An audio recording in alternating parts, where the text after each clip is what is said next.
Hi, it's Josie, and today I'd like to talk to you about transitioning from a long rein walk to a medium walk. There's three things that your horse will probably do when you ask for that transition. The first, and the one we actually want, is for him to do the transition. The second one is he will stop or change the tempo. And the third one is he will jig jog. So today I'd like to talk to you about how to do the transition correctly and how to deal with the other options that we don't want the horse to do. If you're looking for a quick fix, you probably don't want to watch my videos because I'm telling you there is no quick fix in horse training. There's only foundations that you need to understand and that he needs to understand. So what is the foundation? The foundation of doing any good transition, and this is a transition, is for the horse to understand to listen to your seat and follow your seat. How do you know if your horse is following your seat? Well, if you stop your seat, your horse should stop, and Spider is literally just warming up. So that to me is acceptable, that he can be a little bit daydreamy in it.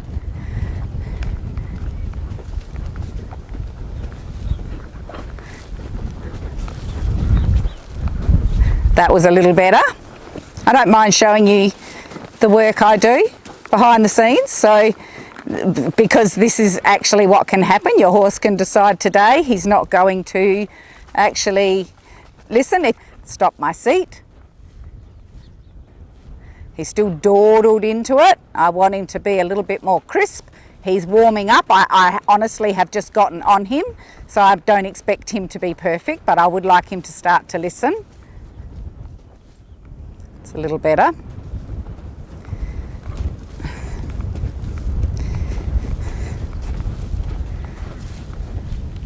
So the horse needs to listen to your seat.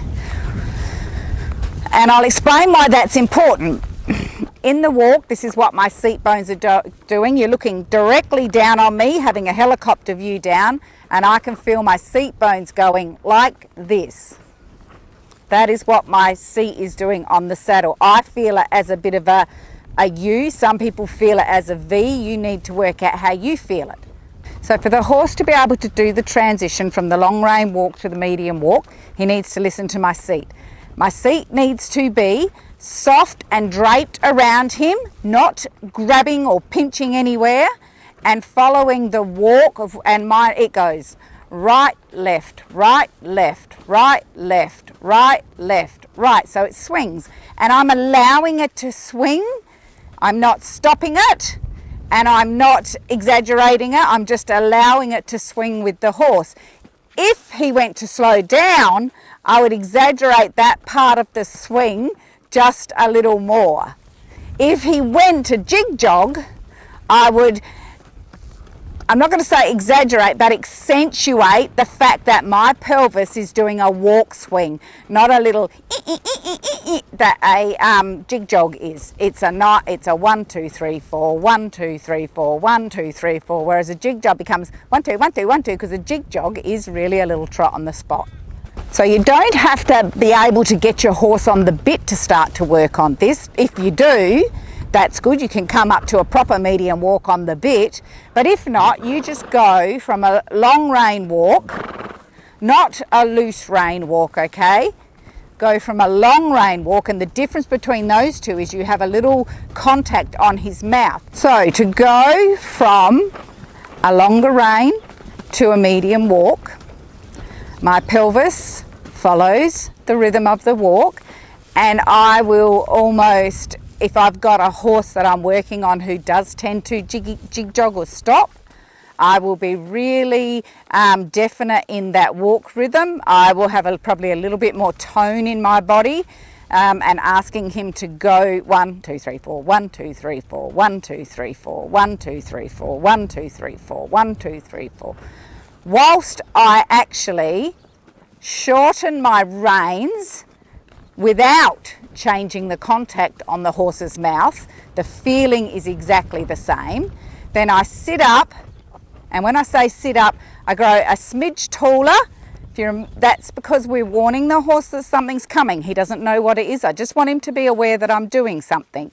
Then I will put my legs gently on his side, and if I need to, give him a little hug. If I don't, they're just probably a little smidge more, and I will make my seat stay in that rhythm, and my horse will come up to a medium walk.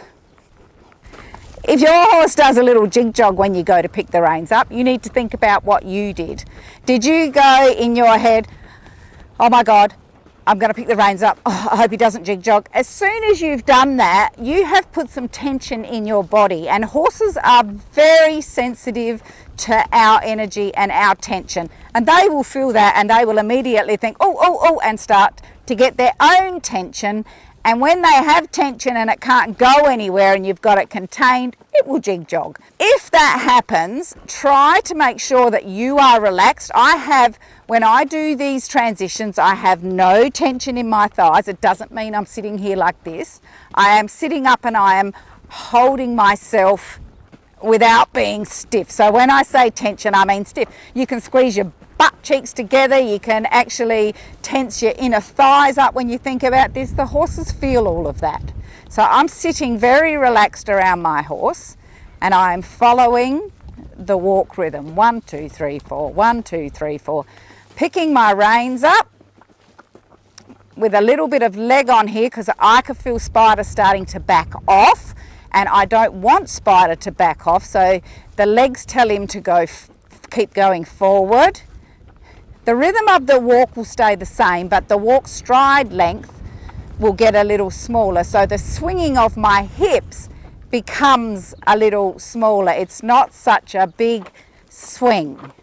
So when we're going from a long rein walk to a medium walk, I pick up my reins without changing the feel on the rein. The amount of weight I have is the same, and you'd be surprised how little I have. Trust me, I can feel his mouth, he can feel my hands. My legs go on a little bit if I need to, and my seat, instead of doing big swinging left, right, does a little smaller one, because the stride of the walk in a medium walk is a little shorter, or should be a little shorter, than a walk on a long rein. So if the horse goes to stop in the transition, you just haven't told him to keep going, or you use too much pressure in the hand when you pick the rein up. If you think about how the walk works, and if you don't know, you will, when this hind leg is coming underneath here, the belly and rib cage need to get out of the way so I can step forward. So the barrel swings out. When the outside leg is coming under, it needs room to step under, pardon me, so the barrel of the horse swings in. If you're sitting nice and relaxed around your horse, you will actually feel that in your calves. So I can feel right, left, inside, outside, inside, outside, inside, outside.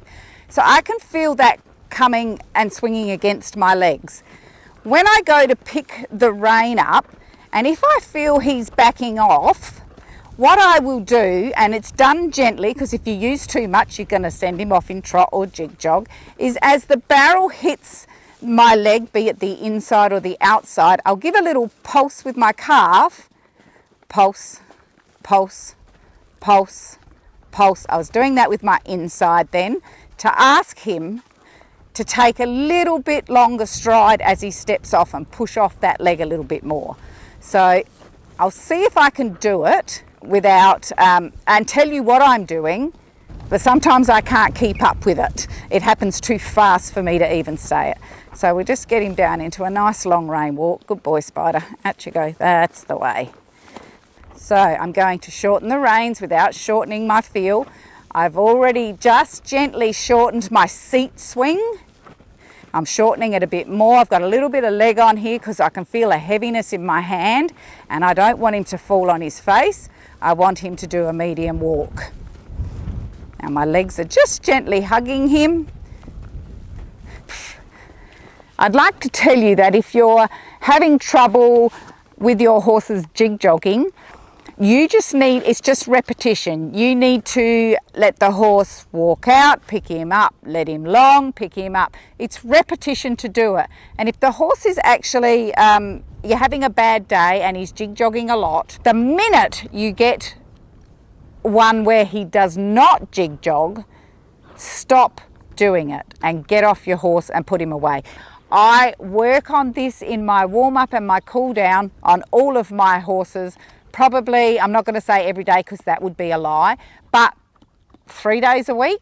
This forms part of my warm-up and cool-down. It's nearly always in my cool-down because I like my horses to stretch out and stride out at the end. Good boy.